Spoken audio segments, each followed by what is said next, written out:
Asante, habari za asubuhi. Kwanza kabisa napenda kumshukuru Mwenyezi Mungu mwingi wa rehema kuweza kutufikisha na salama siku nyingine tena. Sisi kama wachezaji kwa upande wetu tunamshukuru Mwenyezi Mungu kwamba tumetoka Singida, tumepata matokeo na tumesafiri salama pia kufika Dar es Salaam, na tumefanya mazoezi yetu ya kwanza jana na leo tunaenda kufanya mazoezi yetu ya mwisho kuelekea katika mchezo wa kesho. Kwa sisi kama wachezaji tunajua umuhimu wa mechi ya kesho, ni tunacheza na Simba ambao ni timu kubwa. Kwa hiyo sisi kama wachezaji tunajua ni advantage kubwa sana kwa upande wetu sisi kuonyesha kile ambacho mwalimu anatufundisha kila siku katika uwanja wa mazoezi. Sawa, nikaribishe maswali kwa mchezaji. Safi. Mungu ni mwema. Mchezo mimi nyuma amekuwa bora zaidi kukutana na Simba. Mashabiki wa Azam pia wategemea kwenye mchezo huu huenda mkafanya kile ambacho tunafanya ni siku zote.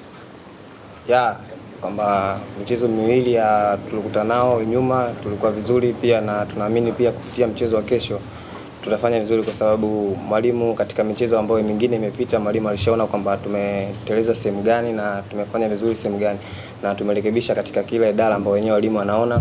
Kwa sisi kwa upande wetu tunaomba tu Mwenyezi Mungu hiyo siku ya kesho aweze kutuamisha salama, na tutatoa kile kilichokuwa bora katika upande wetu sisi kama wachezaji na benchi la ufundi kama mwalimu aliposema.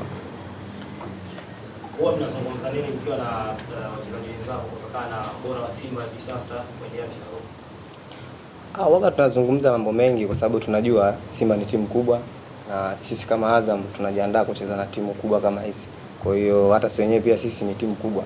Kwa hiyo sisi kama wachezaji tupo tayari kucheza mechi kama hizi, kwa sababu mechi kama hizi bwana ndo hata sisi wachezaji pia tunakuwa tunafurahi kuzicheza. Kwa sisi kama wachezaji huwa tunapeana morali, tunatiana nguvu, tunaombeana ili tuweze kufanya vizuri katika mchezo huu.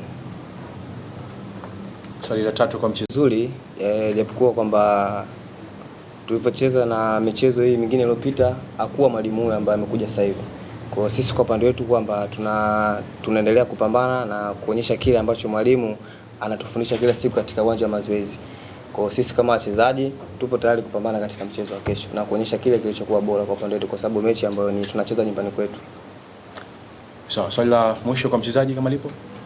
Tuna mechi kama 4 hivi 5 hatujacheza uwanja nyumbani, na sisi kama wachezaji tunawaomba mashabiki wetu waweze kujitokeza kwa wingi kutusupport, maana support yao ni muhimu sana kwa sababu mechi ya kesho tuko nyumbani. Kwa hiyo tunawakaribisha sana kuja kutusupport kwa wingi na kuja kujionea kesho kupata furaha ya pointi 3 katika mchezo wa kesho.